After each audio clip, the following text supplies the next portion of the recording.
شرک اصغر. شرک اکبر کے بارے میں پتہ ہے کہ اللہ اپنی ذات میں، عبادات میں، صفات میں اکیلا و بے مثال ہے. کسی جاندار یا بے جان یا فوت شدہ مخلوق کو اس کی ذات میں یا عبادت میں یا اس کی صفات میں شریک کرنا اور اس کے برابر کا سمجھنا، یہ شرک اکبر کہلاتا ہے. اور شرک اصغر کس بارے میں؟ ریاکاری کو کہتے ہیں. چھپا ہوا شرک، شرک خفی، جو انسان کے اندر کی چھپی ہوئی کیفیت کا نام ہے. شرک خفی شرک اصغر بھی ہو سکتا ہے جیسا کہ ریاکار کا شرک ہے، اور شرک اکبر بھی ہو سکتا ہے جیسے کہ منافق کا شرک ہے. شرک کے بارے میں ایسے امور جو ہم نے قرآن اور سنت کی روشنی میں پہلے اس میں کر چکے ہیں سیشن میں. ابھی شرک کے بارے میں، شرک اصغر کے مسائل: نظر بد یا بیماری سے محفوظ رہنے کے لیے چھلا پہننا، منکا پہننا، کڑا پہننا، حلقہ یا تعویذ پہننا شرک ہے. نظر بد یا حادثات سے بچنے کے لیے کار، مکان یا دکان وغیرہ پر گھوڑے کی نال لٹکانا یا مٹی کی ہنڈی لٹکانا شرک ہے. جو پیدا ہوئے بچے ہوتے ہیں نا، نوزائیدہ بچے کو نظر بد سے بچانے کے لیے گھر کے دروازے پر کسی مخصوص درخت کی ٹہنیاں لگانا شرک ہے. حادثات سے محفوظ رہنے کے لیے بازو پر امام ضامن باندھنا بھی شرک ہے.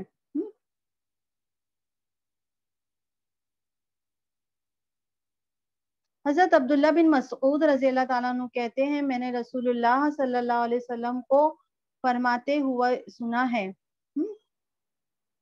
کہ اس طریقے کے جو پہنے جاتے ہیں نا کڑے وغیرہ، ٹونے ٹوٹکے کرنا، یہ سب شرک ہے. بدشگونی لینا بھی شرک ہے. حضرت فضالہ بن عبید انصاری رضی اللہ تعالیٰ عنہ فرماتے ہیں، رسول اللہ صلی اللہ علیہ وسلم کہتے ہیں، جس شخص کو بدشگونی نے کام سے کرنے سے روک دیا وہ شرک کا مرتکب ہوا. کیا فرمایا آپ صلی اللہ علیہ وسلم نے کہ کسی نے کسی کام کے کرنے کے لیے یہ سوچا کہ یہ میرے لیے اچھا نہیں ہوگا، بدشگون سمجھا، تو اس نے وہ شرک کا مرتکب ہوا. اسے ابن وہب نے روایت کیا ہے.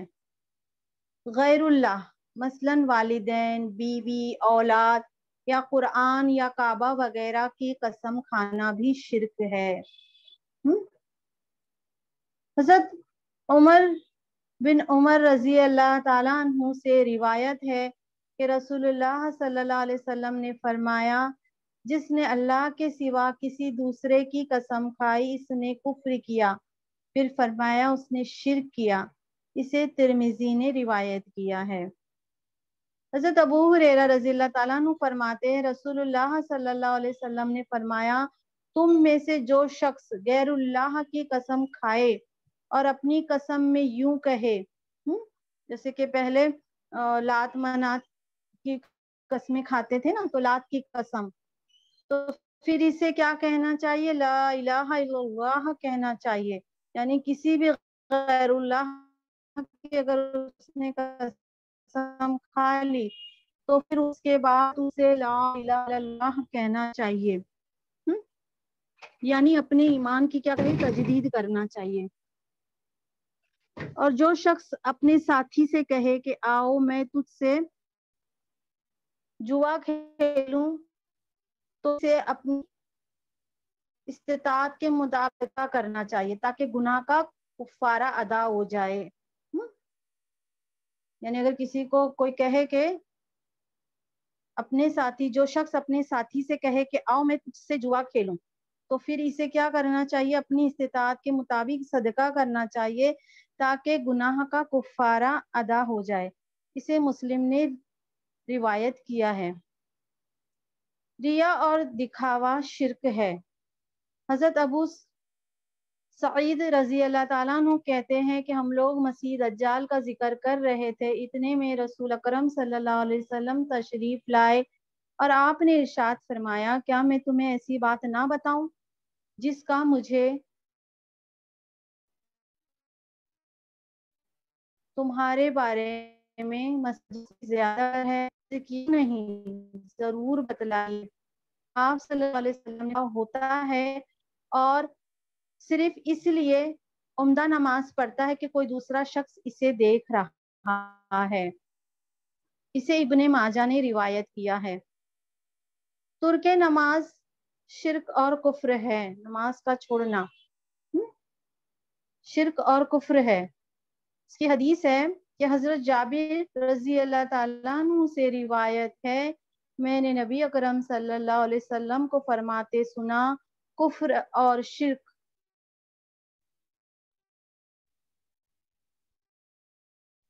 اور بندے کے درمیان نماز ہے۔ ایک کافر اور مومن کے درمیان نماز کا فرق ہے، ایک مشرک اور مومن کے درمیان نماز کا فرق ہے۔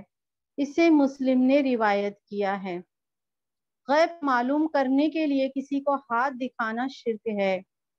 حضرت صفیہ رضی اللہ تعالیٰ عنہا نبی اکرم صلی اللہ علیہ وسلم کی کسی جوزہ سے روایت کرتی ہے کہ آپ صلی اللہ علیہ وسلم نے فرمایا، جو شخص نجومی کے پاس جائے اور اس سے مستقبل کے بارے میں کوئی بات معلوم کرے تو اس کی 40 روز کی نماز قبول نہیں ہوتی ہے۔ اسے مسلم نے روایت کیا ہے۔ ستاروں کی تاثیر پر یقین رکھنا شرک ہے۔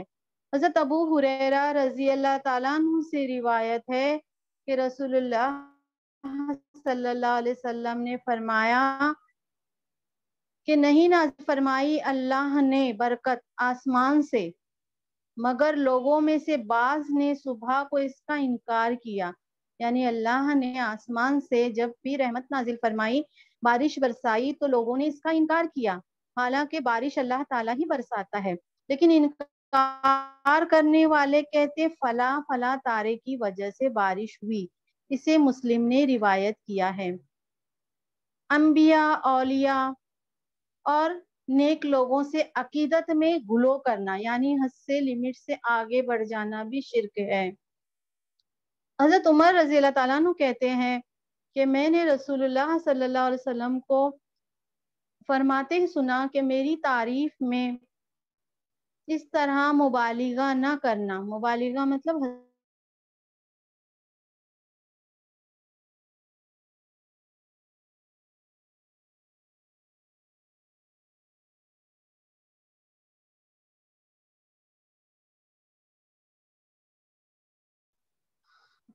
اور بہت ساری احادیث ایسی ہے کہ جو ضعیف اور موضوع احادیث میں سے ہے۔ تو بہت ساری حدیث ہم نے ایسی سنے ہوں گے لیکن وہ اصل میں موضوع حدیث ہے۔ اس میں سے ایک حدیث یہ ہے، موضوع احادیث ضعیفہ اور موضوع ہے یہ۔ میں ایک مخفی خزانہ تھا، اللہ تعالیٰ نے فرمایا یہ دھیان رکھنا کہ یہ حدیث کیا ہے، ضعیف اور موضوع حدیث میں سے ہے۔ تو اللہ تعالیٰ اس میں آتا ہے دوسری کتابوں میں کہ میں ایک مخفی خزانہ تھا، میں نے چاہا کہ پہچانا جاؤں، چنانچہ میں نے مخلوق کو پیدا فرمایا۔ یہ حدیث موضوع ہے۔ دوسری موضوع حدیث ہے، جس نے اپنے آپ کو پہچانا اس نے رب کو پہچانا۔ یہ بھی حدیث بے بنیاد ہے۔ تفصیل کے لیے ملاحظہ ہو سلسلۃ الاحادیث ضعیفہ و موضوعہ، جلد اول، حدیث نمبر 66 میں ہے یہ۔ رسول اکرم صلی اللہ علیہ وسلم نے ارشاد فرمایا، جس نے مجھے پہچانا اس نے اپنے آپ کو پہچانا، اور جس نے مجھے دیکھا اس نے اللہ کو دیکھا۔ تو یہ بھی حدیث موضوع ہے۔ ملاحظہ ہو شریعت و طریقت، صفحہ نمبر 467 میں۔ یہ سب موضوع حدیث میں سے ہے۔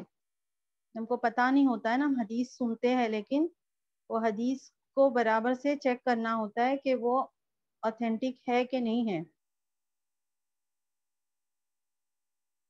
ایک حدیث موضوع اور بھی ہے کہ اللہ تعالیٰ ارشاد فرماتے ہیں کہ میں نے محمد صلی اللہ علیہ وسلم کو اپنے چہرے کے نور سے پیدا کیا، اور چہرے سے مراد ذات اقدس یعنی اللہ تعالیٰ۔ تو یہ حدیث بھی موضوع ہے، اور اس کو شریعت و طریقت صفحہ نمبر 463 میں یہ بیان ہے ادھر۔ دوسری اور حدیث موضوع، رسول اکرم صلی اللہ علیہ وسلم نے فرمایا، اے جابر، اللہ تعالیٰ نے سب سے پہلے اپنے نور سے تیرے نبی کا نور پیدا کیا۔ یہ حدیث بھی بے اصل ہے، ملاحظہ ہو سیرت النبی السید سلمان ندوی جلد سوم یعنی تھرڈ والی جلد ہے، اور صفحہ نمبر 737 میں ہے یہ موضوع حدیث ہے۔ رسول اکرم صلی اللہ علیہ وسلم نے فرمایا، اللہ تعالیٰ نے مجھے اپنے نور سے پیدا فرمایا، اور ابو بکر کو میرے نور سے، اور عمر کو ابو بکر کے نور سے، اور میری امت کو عمر کے نور سے پیدا فرمایا، اور حضرت عمر تمام جنتیوں کے چراغ ہے۔ یہ حدیث بھی موضوع ہے، ملاحظہ ہو میزان الاعتدال جلد اول صفحہ نمبر 166 میں ہے، یہ موضوع حدیث ہے۔ میرے پاس جبرائیل آئے اور کہا، اللہ تعالیٰ فرماتے ہیں کہ اے محمد صلی اللہ علیہ وسلم، تم نہ ہوتے تو میں جنت اور دوزخ پیدا نہیں کرتا۔ یہ حدیث بھی موضوع ہے، ملاحظہ ہو الایثار مرفوعہ فی الاخیار الموضوعہ صفحہ نمبر 44 میں یہ درج ہے کہ یہ موضوع ہے۔ اے محمد، اگر تم نہ ہوتے تو میں دنیا پیدا نہ کرتا۔ یہ حدیث بھی موضوع ہے۔ ہاں، یہ موضوعات از ابن جوزی جلد اول صفحہ 289 میں درج ہے۔ اے محمد صلی اللہ علیہ وسلم، اگر آپ نہیں ہوتے تو میں کائنات نہیں پیدا کرتا۔ تو یہ حدیث بھی موضوع حدیث ہے، ملاحظہ ہو سلسلۃ الاحادیث ضعیفہ و موضوعہ از البانی جلد اول حدیث نمبر 284 282 ہے۔ ہاں، قال اللہ تعالی یا محمد انت انا و انا انت۔ اللہ تعالیٰ کا ارشاد ہے کہ اے محمد، تو میں اور میں تو ہے۔ یہ حدیث بھی موضوع ہے، گڑھی ہوئی حدیث ہے، اور یہ شریعت و طریقت جو ہے اس میں ہے 463 میں۔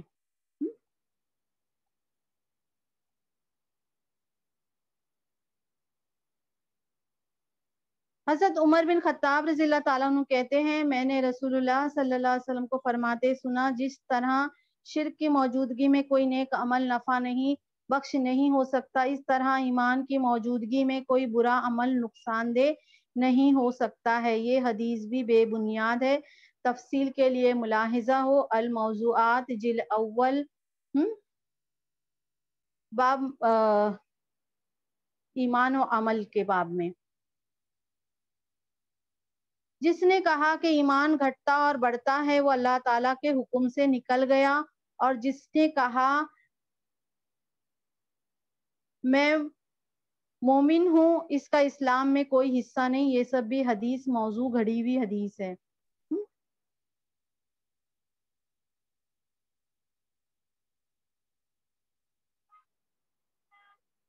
وطن کی محبت ایمان کا حصہ ہے، یہ بھی حدیث موضوع ہے، ملاحظہ ہو سلسلۃ الاحادیث الضعیفہ و موضوعہ جلد اول حدیث نمبر 36 ہے۔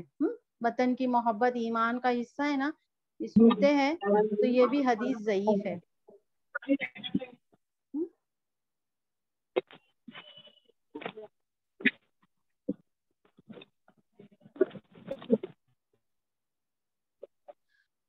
ہماری دعوت یہ ہے کہ رسول اکرم صلی اللہ علیہ وسلم نے اپنی امت کو جس بات کا حکم دیا ہے، یا جسے خود کیا ہے، یا جسے کرنے کی اجازت دی ہے، اسے من و عن اسی طرح کرنا ہے، اور جس بات سے آپ صلی اللہ علیہ وسلم نے منع فرمایا ہے اس سے رک جانا ہے۔ ارشاد باری تعالیٰ ہے، وَمَا آتَاكُمُ الرَّسُولُ فَخُذُوهُ وَمَا نَهَاكُمْ عَنْهُ فَانْتَهُوا۔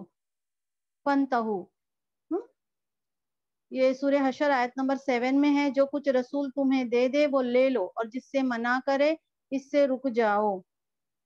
رسول اکرم صلی اللہ علیہ وسلم نے دین کے معاملے میں جو کام ساری حیات طیبہ میں نہیں کیا ہے، وہ کام اپنی مرضی سے کر کے اللہ کے رسول صلی اللہ علیہ وسلم سے آگے بڑھنے کی جسارت نہیں کیجیے۔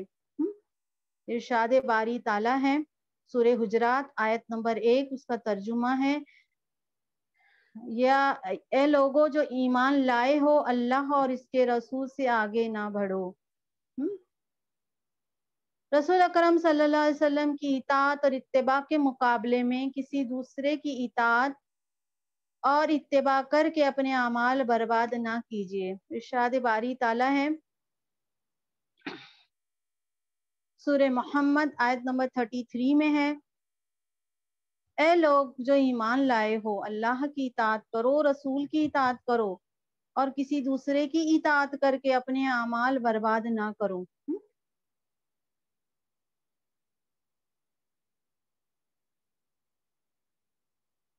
انشاءاللہ طہارت کے مسائل جو ہے اس کو شروع کرتے ہیں۔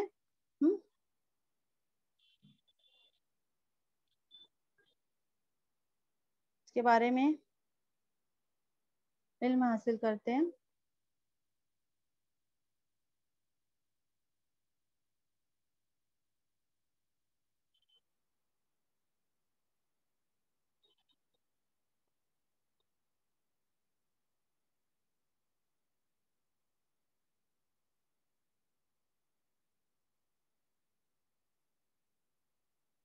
کتاب طہارت کے مسائل دو پہلو سے بہت اہم ہیں۔ اسلام کا تصور، یعنی طہارت کے بارے میں جو اسلام کا تصور ہے، اور دوسرے جو دین والے لوگ کا جو ہے وہ اس کے خلاف ہے، یعنی کہ وہ صفائی کا اتنا دھیان نہیں رکھتے ہیں۔ دین اسلام کا سب سے بڑا سبق طہارت ہے۔ جو بھی محدثین اعظام ہے اور ائمہ اکرام نے ہمیشہ حدیث اور فقہا کی کتاب کا آغاز طہارت کے مسائل سے ہی کیا ہے۔ جب کوئی غیر مسلم دائرہ اسلام میں داخل ہوتا تو سب سے پہلے اسے غسل کر کے طہارت حاصل کرنی پڑتی، اور اس کے بعد کلمہ شہادت کا اقرار کر کے وہ مسلمان کہلاتا۔ اسلام کے سب سے اہم اور بنیادی رکن نماز کے لیے رسول اکرم صلی اللہ علیہ وسلم نے جسم کی طہارت، لباس کی طہارت، جگہ کی طہارت، بنیادی شرائط مقرر فرمائی، لیکن اس کے باوجود ہر نماز سے پہلے وضو کرنے کا حکم دیا۔ پہلے سے وضو ہو تو دوبارہ کرنے کی ترغیب دی۔ ٹیک لگا کر نیند آ جائے تو وضو کرنے کا حکم دیا ہے۔ یہ سارے احکامات نہ صرف یہ کہ ہر مسلمان کو شعوری طور پر طہارت کے بارے میں ایک حساس بناتے ہیں اور پاکیزہ، صاف اور ستھرا رہنے کی عادت ڈالتے ہیں، بلکہ ہر مسلمان کے ذہن میں طہارت کا ایک ایسا تصور ہے کہ طہارت اور پاکیزگی کی حالت میں ہر مسلمان اپنے جسم اور روح کی کیفیت کو عام حالات سے اچھا پاتا ہے، پاکیزگی کی حالت میں جب ہوتا ہے۔ اگر کہیں پانی میسر نہ ہو تو تیمم کا حکم دے کر نفسیاتی طور پر طہارت اور نظافت کے اسی احساس کو برقرار رکھا گیا ہے۔ اگر تیمم کے وضو کے لیے پانی نہ ہو تو اللہ نے تیمم کا حکم دیا تاکہ نفسیاتی طور پر انسان طہارت کا خیال رکھے۔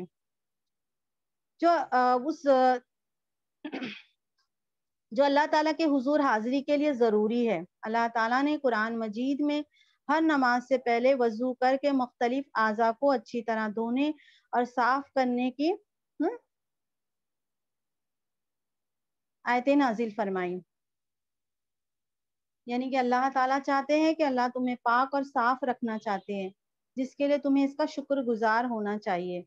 سورہ مائدہ آیت نمبر 6 میں ہے، اللہ تعالیٰ غسل، وضو، تیمم کے احکام دے کر تم پر زندگی تنگ نہیں کرنا چاہتا، بلکہ وہ چاہتا ہے کہ تمہیں پاک اور صاف کر دے اور اپنی نعمت تم پر مکمل کر دے تاکہ تم شکر گزار بن جاؤ۔ حدیث شریف میں آتا ہے کہ مدینہ منورہ کے قریب ایک بستی قبا کے لوگ نماز کے لیے طہارت کا بہت اہتمام کرتے تھے، جس پر اللہ تعالیٰ نے قرآن مجید میں ان کی تعریف بھی فرمائی ہے۔ سورہ توبہ آیت نمبر 108 میں ہے کہ اس مسجد میں ایسے لوگ نماز پڑھتے ہیں جو طہارت کو بہت پسند کرتے ہیں، اور اللہ تعالیٰ طہارت کرنے والوں کو پسند فرماتا ہے۔ رسول اللہ صلی اللہ علیہ وسلم پر جب دوسری وحی نازل ہوئی تو آپ کو نبوت کی بھاری ذمہ داری پوری کرنے کے لیے جو ہدایت دی گئی تھی اس میں یہ بھی تھی کہ اے نبی، سورہ المدثر آیت نمبر 4 اور 5 کا ترجمہ ہے کہ اے نبی اپنے کپڑے صاف رکھیے اور گندگی سے دور رہیے۔ گویا دین اسلام کی تمام تر عبادت کا انحصار دار و مدار طہارت اور پاکیزگی پر ہے۔ روح کا تزکیہ اور لباس و جسم کی طہارت ضروری ہے۔ چنانچہ رسول اللہ صلی اللہ علیہ وسلم نے نہ صرف امت کے سامنے طہارت اور پاکیزگی کا اعلیٰ نمونہ قائم کر کے دکھایا بلکہ امت کو بھی پاک صاف رہنے کے لیے نہایت اعلیٰ معیار دیا۔ ایک صحابی بکھرے ہوئے بالوں کے ساتھ حاضر خدمت ہوئے تو آپ صلی اللہ علیہ وسلم کی مزاج میں تھوڑا سا تقدر پیدا ہوا۔ آپ نے ان کو بال سنوارنے کا حکم دیا۔ جب دوبارہ حاضر ہوئے تو ارشاد فرمایا پراگندہ بال شیطانی فعل ہے۔ ایک اور صحابی میلے کچیلے بوسیدہ کپڑوں کے ساتھ حاضر ہوئے تو پوچھا تمہارے پاس مال نہیں ہے؟ اس نے عرض کیا بہت کچھ ہے، اونٹ گھوڑے بکریاں غلام سب کچھ ہے۔ رسول اللہ صلی اللہ علیہ وسلم نے فرمایا تو پھر تمہارے رہن سہن سے اللہ تعالیٰ کے انعامات کا اظہار ہونا چاہیے۔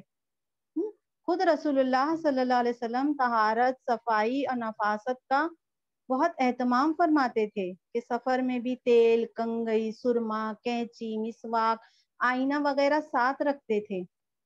منہ اور دانتوں کی صفائی کے لیے پلو کی مسواک کا استعمال بڑی کثرت سے فرماتے تھے۔ ہر نماز کے ساتھ مسواک کرنا معمول مبارک میں شامل تھا۔ حضرت عائشہ رضی اللہ تعالیٰ عنہ فرماتی ہے کہ رسول اللہ صلی اللہ علیہ وسلم جب سو کر اٹھتے تو پہلا کام مسواک کرنا ہوتا۔ جب بھی باہر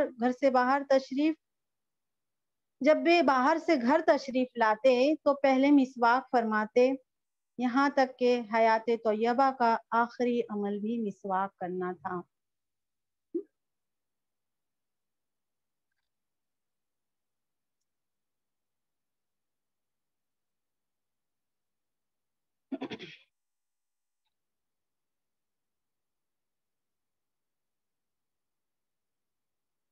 اسی طریقے سے ایک یہودی تھا، وہ حضرت سلمان فارسی رضی اللہ تعالیٰ عنہ کے پاس آئے تھے اور اہل کتاب میں سے تھے۔ انہوں نے بڑا طنزیہ انداز میں سوال کیا کہ سنا ہے آپ کے پیغمبر آپ کو رفع حاجت کے طریقے بھی سکھاتے ہیں۔ حضرت سلمان فارسی نے کسی قسم کی خفت محسوس کرنے یا معذرت خواہ رویہ اختیار کرنے کی بجائے ہے نا، یعنی حضرت سلمان فارسی نے ذرا سا بھی خفت محسوس نہیں کی اور نہ کوئی معذرت خواہ رویہ اختیار کیا، بلکہ بڑے اعتماد اور فخر سے جواب دیا، ہاں ہمارا پیغمبر ہمیں ہر طرح کی تعلیم دیتا ہے۔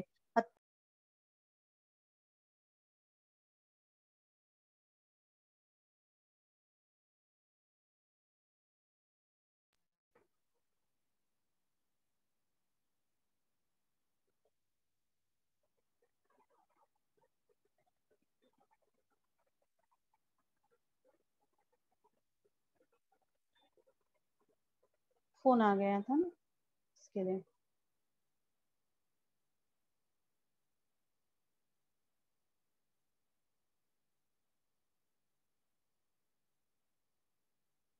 تو فرمائے ہمارے نبی صلی اللہ علیہ وسلم ہمیں رفع حاجت کے بھی طریقے سکھاتے ہیں۔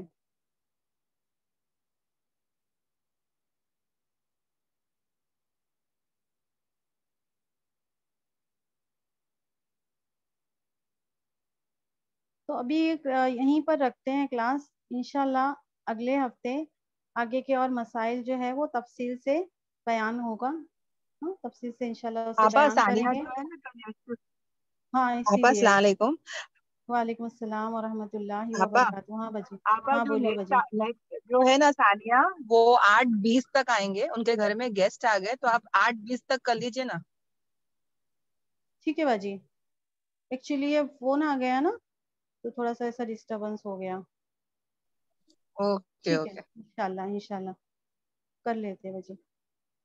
تو 8:15 تک کر لیں، کچھ سوال جواب کا رہے گا تو پھر انشاءاللہ وہ بھی دیکھ لیتے ہیں.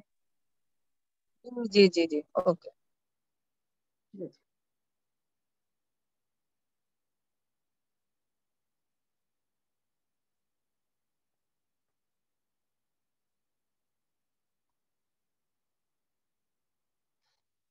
بہت ساری احادیث سے اعوذ باللہ من الشیطان الرجیم، بسم اللہ الرحمن الرحیم. آپ صلی اللہ علیہ وسلم نے دینی احکامات سمجھانے کے لیے پوری گہرائی سے ہر چیز کو اچھے سے سمجھایا ہے، اور انشاءاللہ مسائل جیسے جیسے آگے بڑھیں گے تو پھر اس کے بارے میں اور سمجھیں گے. نیت کے مسائل. اعمال کے اجر و ثواب کا دار و مدار سب نیت پر ہے. حضرت عمر بن خطاب رضی اللہ تعالیٰ عنہ کہتے ہیں، میں نے رسول اکرم صلی اللہ علیہ وسلم کو فرماتے ہوئے سنا ہے کہ اعمال کا دار و مدار نیتوں پر ہے. ہر شخص کو وہی ملے گا جس نے اس کی نیت کی. لہٰذا جس شخص نے دنیا حاصل کرنے کی نیت سے ہجرت کی، سے دنیا ملے گی، اور جس نے کسی عورت سے نکاح کرنے کے لیے ہجرت کی، سے عورت ہی ملے گی. بس مہاجر کی ہجرت کا صلہ وہی ہے جس کے لیے اس نے ہجرت کی. اسے کتاب بخاری نے روایت کیا ہے. طہارت کی فضیلت. صفائی جو ہے وہ نصف ایمان ہے. حضرت مالک اشعری رضی اللہ تعالیٰ عنہ کہتے ہیں، رسول اللہ صلی اللہ علیہ وسلم نے فرمایا، طہارت آدھا ایمان ہے. ایک مرتبہ الحمدللہ کہنا ترازو کو نیکیوں سے بھر دیتا ہے. اعمال نامے کے ترازو ایک مرتبہ الحمدللہ کہتے ہیں تو نیکیوں سے بھر جاتا ہے.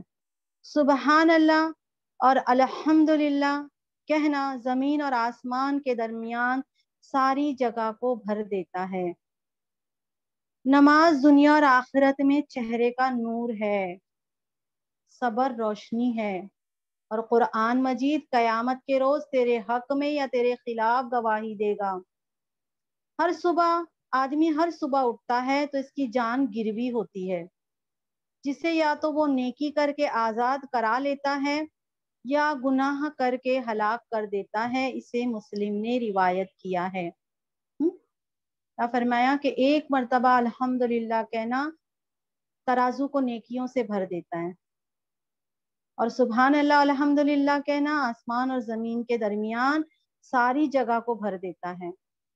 نماز جو ہے وہ دنیا آخرت میں چہرے کا نور ہے، صبر روشنی ہے قبر کی، اور قرآن مجید قیامت کے روز تیرے حق میں یا تیرے خلاف گواہی دے گا.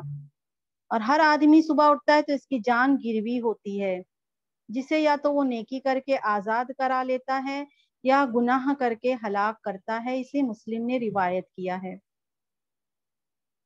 وضو. طہارت کرنے سے ہاتھ اور پاؤں کے تمام صغیرہ گناہ معاف ہو جاتے ہیں. یہ ایک ایک مسئلے بیان ہو رہے ہیں، کچھ 172 مسائل سے اس کے اوپر. تو یہ تیسرا مسئلہ چل رہا ہے ہمارا. حضرت عبداللہ بن سنابحی رضی اللہ تعالیٰ عنہ کہتے ہیں کہ رسول اللہ صلی اللہ علیہ وسلم نے فرمایا، جب مومن آدمی وضو کر کے کلی کرتا ہے تو اس کے منہ کے صغیرہ گناہ معاف ہو جاتے ہیں، اور جب ناک صاف کرتا ہے تو اس کے ناک کے صغیرہ گناہ معاف ہو جاتے ہیں. جب چہرہ دھوتا ہے تو چہرے کے صغیرہ گناہ معاف ہو جاتے ہیں، حتیٰ کہ آنکھوں کی پلکوں کے گناہ معاف ہو جاتے ہیں. پھر جب وہ ہاتھ دھوتا ہے تو ہاتھ کے صغیرہ گناہ معاف ہو جاتے ہیں، حتیٰ کہ ناخنوں کے نیچے سے بھی گناہ معاف ہو جاتے ہیں. پھر جب آدمی سر کا مسح کرتا ہے تو سر کے صغیرہ گناہ معاف ہو جاتے ہیں، حتیٰ کہ کانوں کے گناہ بھی معاف ہو جاتے ہیں۔ پھر جب پاؤں دھوتا ہے تو پاؤں کے صغیرہ گناہ معاف ہو جاتے ہیں، حتیٰ کہ ناخنوں کے نیچے سے بھی گناہ نکل جاتے ہیں۔ وضو کرنے کے بعد آدمی مسجد کی طرف آتا ہے اور نماز پڑھتا ہے تو یہ سارے اعمال اس کی نیکی میں اضافہ اور اس کے بلندی درجات کا باعث بنتے ہیں۔ اسے نسائی نے روایت کیا ہے۔ طہارت کا جو چوتھا مسئلہ ہے، طہارت کے بغیر نماز نہیں ہوتی ہے۔ حضرت عبداللہ بن عمر رضی اللہ تعالیٰ عنہ کہتے ہیں، میں نے رسول اللہ صلی اللہ علیہ وسلم کو فرماتے ہوئے سنا، اللہ طہارت کے بغیر نماز قبول نہیں کرتا اور مال غنیمت سے چوری کیے ہوئے مال کا صدقہ قبول نہیں کرتا۔ اسے مسلم نے روایت کیا ہے۔ حضرت ابو سعید خدری رضی اللہ تعالیٰ عنہ سے روایت ہے، وہ روایت کرتے ہیں کہ آپ صلی اللہ علیہ وسلم نے فرمایا کہ طہارت نماز کی کنجی ہے۔ نماز کی ابتدا تکبیر ہے اور اختتام سلام پھیرنا ہے۔ اسے ابن ماجہ نے روایت کیا ہے۔ مسئلہ نمبر 5، پیشاب کرنے کے بعد طہارت سے غفلت برتنے سے عذاب قبر ہوتا ہے۔ حضرت ابن عباس رضی اللہ تعالیٰ عنہ کہتے ہیں، رسول اللہ صلی اللہ علیہ وسلم نے فرمایا، قبر میں زیادہ تر عذاب پیشاب کے معاملے میں ہوتا ہے، لہٰذا اس سے احتیاط کرو۔ اسے حاکم دارقطنی نے روایت کیا ہے۔ مسئلہ نمبر 6، پانی کے مسائل۔ پاک پانی، پانی اگر پاک ہے، پانی کیسا ہے؟ پانی پاک ہے اور پاک کرنے والا ہے۔ حضرت ابو ہریرہ رضی اللہ تعالیٰ عنہ کہتے ہیں کہ ایک آدمی نے رسول اللہ صلی اللہ علیہ وسلم سے پوچھا، اے اللہ کے رسول، ہم سمندر کا سفر کرتے ہیں تو تھوڑا سا پانی ساتھ لے جاتے ہیں، اگر اس سے وضو کر لیں تو پیاسے رہ جائیں گے، کیا ہم سمندر کے پانی سے وضو کر سکتے ہیں؟ آپ نے فرمایا، سمندر کا پانی پاک ہے اور اس کا مرا ہوا جانور مچھلی حلال ہے۔ اسے احمد، ابو داؤد، نسائی، ترمذی اور ابن ماجہ نے روایت کیا ہے کہ اگر پانی پاک ہے، یعنی پانی تو پاک ہے اور پاک کرنے والا ہے۔ مسئلہ نمبر 7، پاک پانی یعنی پاک چیز جو ہے اگر پانی میں چلی جائے، پاک چیز پانی کا رنگ یا ذائقہ بدل دے تب بھی پانی پاک ہی رہتا ہے۔ یعنی کوئی بھی پاک چیز اگر پانی میں چلی جائے، جیسے آٹا وغیرہ ہے نا، تو پانی کا اگر رنگ بدل جائے، ذائقہ بدل جائے، تب بھی پانی پاک رہتا ہے۔ حضرت ام ہانی رضی اللہ تعالیٰ عنہ فرماتی ہیں کہ رسول اکرم صلی اللہ علیہ وسلم اور حضرت میمونہ رضی اللہ تعالیٰ عنہا نے ایک ٹب کے پانی سے غسل کیا، پانی میں گنے ہوئے آٹے کا اثر تھا۔ اسے نسائی نے روایت کیا ہے۔ مسئلہ نمبر 8، بلی کا جھوٹا ناپاک نہیں ہوتا ہے۔ مسئلہ نمبر 9، میاں بیوی دونوں بیک وقت ایک ہی پانی کے برتن سے وضو کر سکتے ہیں۔ حضرت عائشہ رضی اللہ تعالیٰ عنہ فرماتی ہے کہ میں اور رسول اللہ صلی اللہ علیہ وسلم ایک ہی برتن سے وضو کرتے، حالانکہ اس پانی سے بلی بھی پانی پی چکی ہوتی۔ اسے ابن ماجہ نے روایت کیا ہے۔ حضرت ابو قتادہ رضی اللہ تعالیٰ عنہ سے روایت ہے کہ رسول اللہ صلی اللہ علیہ وسلم نے بلی کے بارے میں فرمایا، یہ ناپاک نہیں ہے بلکہ تمہارے پاس گھروں میں آتی جاتی رہتی ہے۔ اسے ابو داؤد، نسائی، ترمذی اور ابن ماجہ نے روایت کیا ہے۔ مسئلہ نمبر 10، استعمال شدہ پانی میں نجاست نہ پڑی ہو تو پانی پاک ہی رہتا ہے۔ حضرت جابر بن عبداللہ رضی اللہ تعالیٰ عنہ کہتے ہیں کہ میں بیماری کی وجہ سے بے ہوش تھا، رسول اللہ صلی اللہ علیہ وسلم میری بیمار پرسی کے لیے تشریف لائے، آپ نے وضو کیا اور وضو سے بچا ہوا پانی مجھ پر ڈال دیا تو مجھے ہوش آیا۔ یعنی کہ استعمال شدہ پانی میں نجاست نہیں پڑی ہو تو پانی پاک ہی رہتا ہے۔ تو آپ نے وضو کیا اور وضو سے جو بچا ہوا پانی تھا وہ مجھ پر ڈالا تو مجھے ہوش آ گیا۔ اسے بخاری نے روایت کیا ہے۔ مسئلہ نمبر 11، پانی میں نجاست شامل ہو جائے تو پانی ناپاک ہو جاتا ہے۔ مسئلہ نمبر 11 کہ پانی میں اگر نجاست چلی جائے تو پانی ناپاک ہو جاتا ہے۔ حضرت جابر رضی اللہ تعالیٰ عنہ سے روایت ہے کہ رسول اللہ صلی اللہ علیہ وسلم نے کھڑے پانی میں پیشاب کرنے سے منع فرمایا ہے۔ اسے مسلم نے روایت کیا ہے۔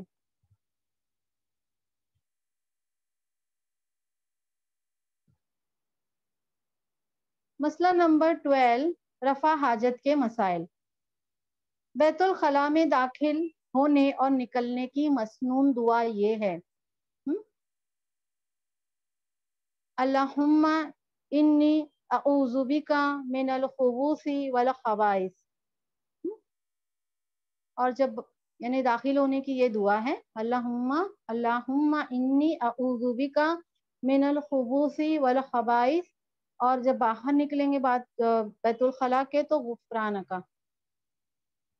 حضرت انس رضی اللہ تعالیٰ عنہ کہتے ہیں کہ رسول اللہ صلی اللہ علیہ وسلم جب بیت الخلاء میں داخل ہوتے تو فرماتے اللہم انی اعوذ بک من الخبث والخبائث، یا اللہ میں ناپاک جنوں اور جنیوں سے تیری پناہ طلب کرتا ہوں۔ اسے بخاری اور مسلم نے روایت کیا ہے۔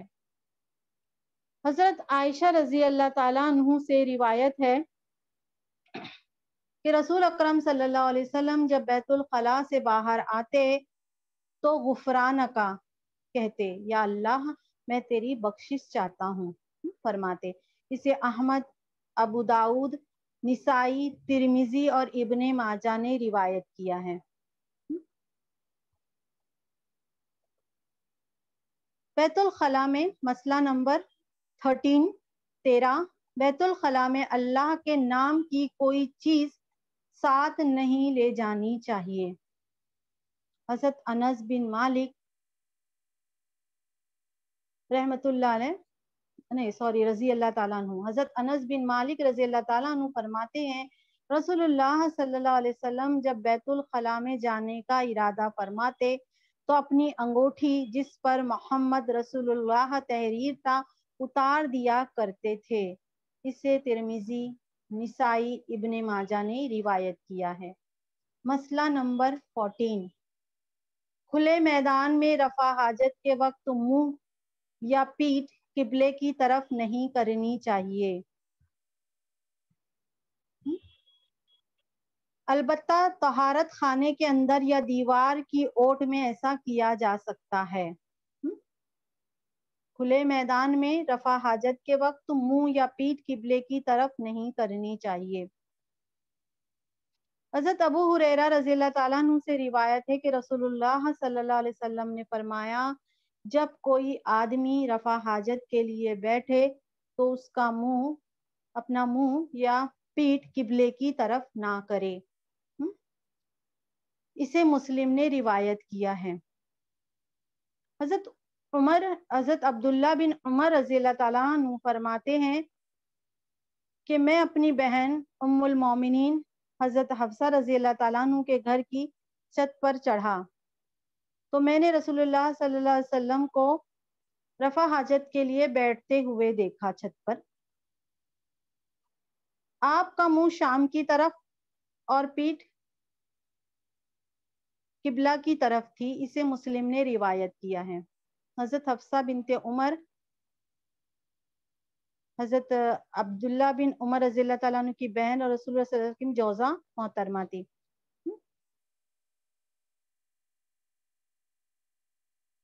رفع حاجت کے وقت کیونکہ وہ چھت وغیرہ تھی نا تو دیوار آ گئی تھی تو اس کے لیے پیٹھ ہو گئی تھی، لیکن اس طریقے سے اگر کوئی کھلی جگہ ہے تو دھیان رکھنا چاہیے کہ پیٹھ اور منہ قبلے کی طرف نہ ہو۔ رفع حاجت کے وقت شرمگاہ کو دایاں ہاتھ لگانا منع ہے۔ رفع حاجت کے وقت شرمگاہ کو دایاں ہاتھ لگانا منع ہے۔ دائیں ہاتھ سے استنجا کرنا منع ہے۔ حضرت ابو قتادہ رضی اللہ تعالیٰ عنہ کہتے ہیں رسول اللہ صلی اللہ علیہ وسلم نے فرمایا پیشاب کرتے وقت کوئی آدمی پیشاب کی جگہ کو دائیں ہاتھ سے نہ چھوئے اور نہ دائیں ہاتھ سے استنجا کرے اور نہ کوئی چیز پیتے وقت برتن میں پھونک مارے، سے مسلم نے روایت کیا ہے۔ تو مسئلہ نمبر جو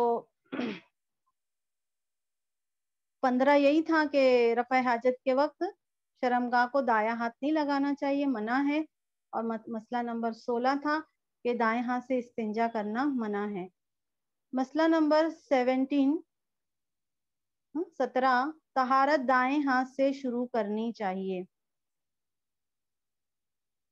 یعنی دائیں طرف سے شروع کرنا چاہیے، دائیں ہاتھ سے شروع کرنی چاہیے۔ حضرت عائشہ رضی اللہ تعالیٰ عنہ فرماتی ہیں رسول اللہ صلی اللہ علیہ وسلم وضو کرنے، کنگا کرنے، جوتا پہننے میں دائیں طرف سے آغاز پسند فرماتے تھے، اسے مسلم نے روایت کیا ہے۔ مسئلہ نمبر 18 راستے اور سائے کی جگہ میں رفع حاجت کرنا منع ہے۔ حضرت ابو ہریرہ رضی اللہ تعالیٰ عنہ سے روایت ہے، مسئلہ نمبر 18 راستے اور سائے کی جگہ میں رفع حاجت کرنا منع ہے۔ حضرت ابو ہریرہ رضی اللہ تعالیٰ عنہ سے روایت ہے کہ رسول اللہ صلی اللہ علیہ وسلم نے فرمایا لوگوں لعنت کے 2 کاموں سے بچو۔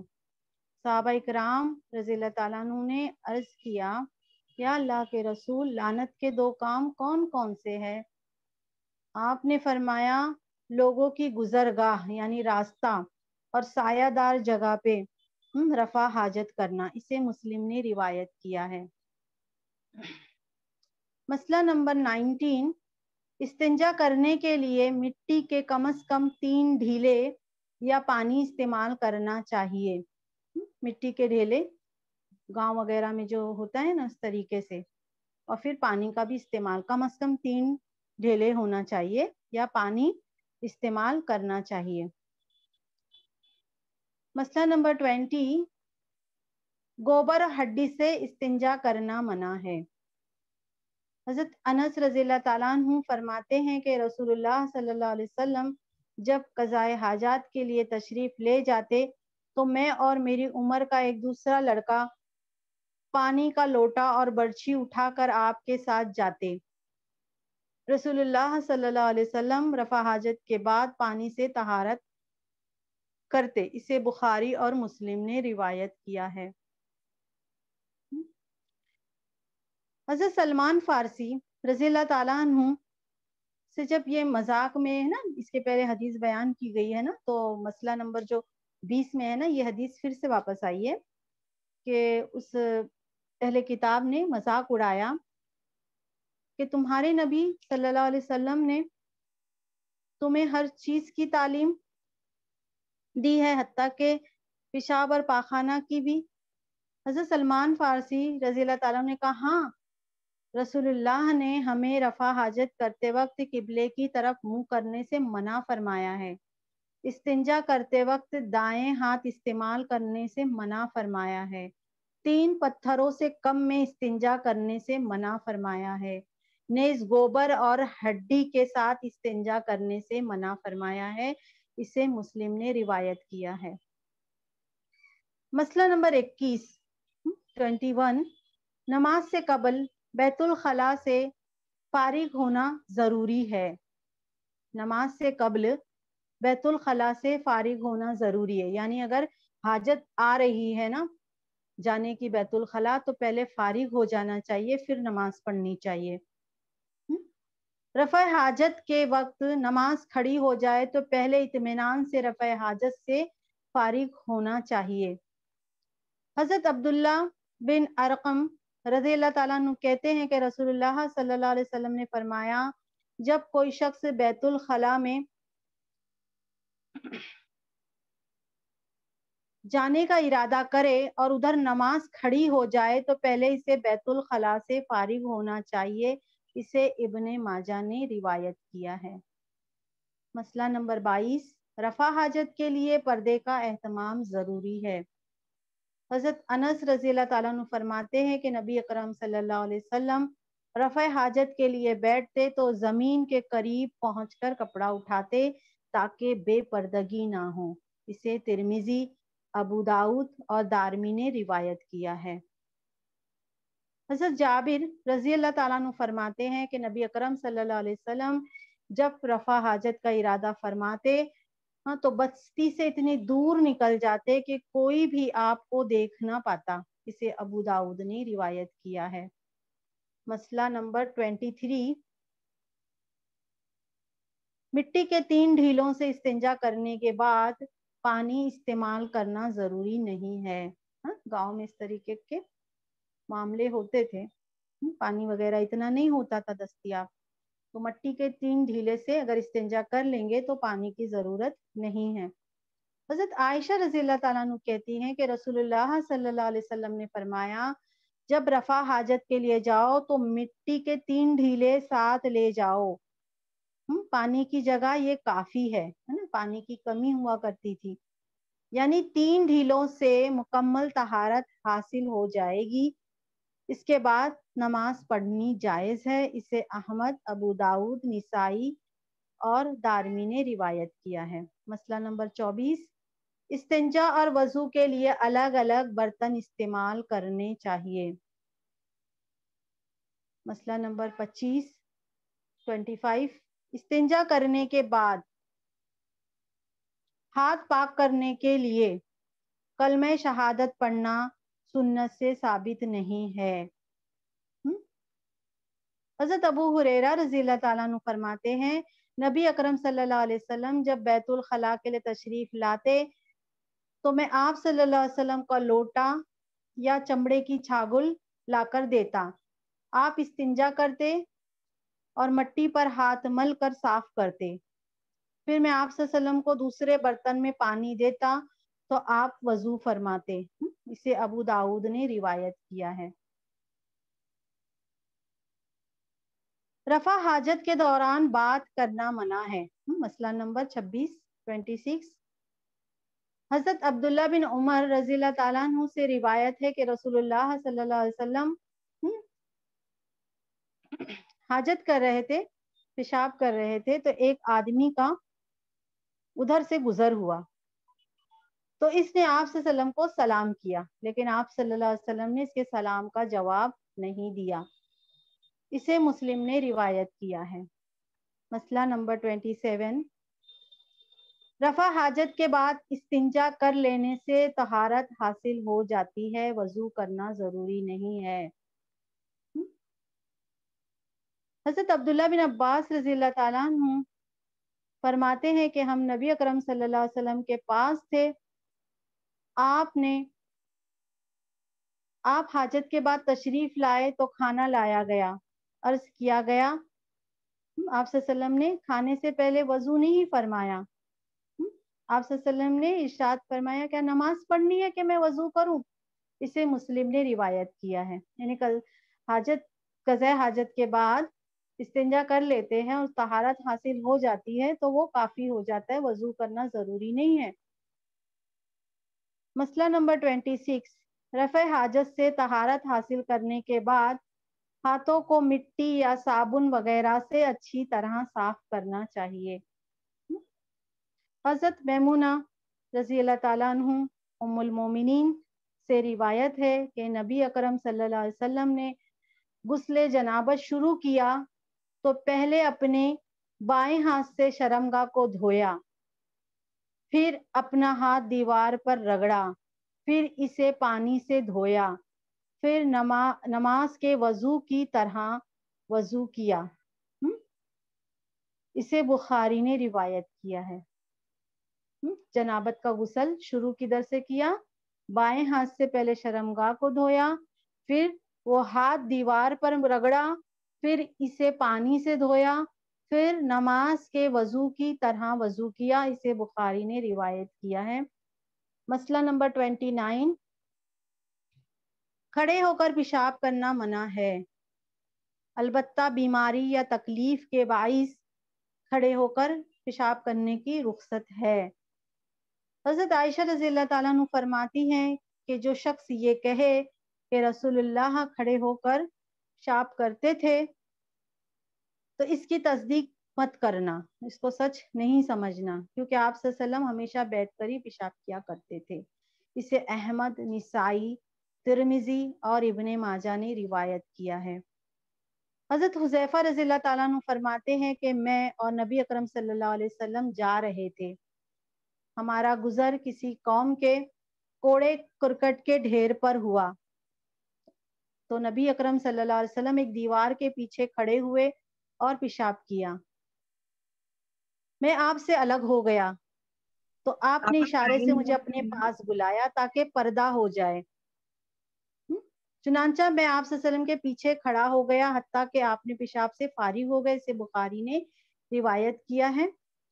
اور یہیں تک پہ آج کا سبق رکھتے ہیں انشاءاللہ۔ سبحان ربک رب العزت عما یصفون وسلام علی المرسلین والحمد للہ رب العالمین۔ ربنا تقبل منا انک انت السمیع العلیم وتب علینا انک انت التواب الرحیم۔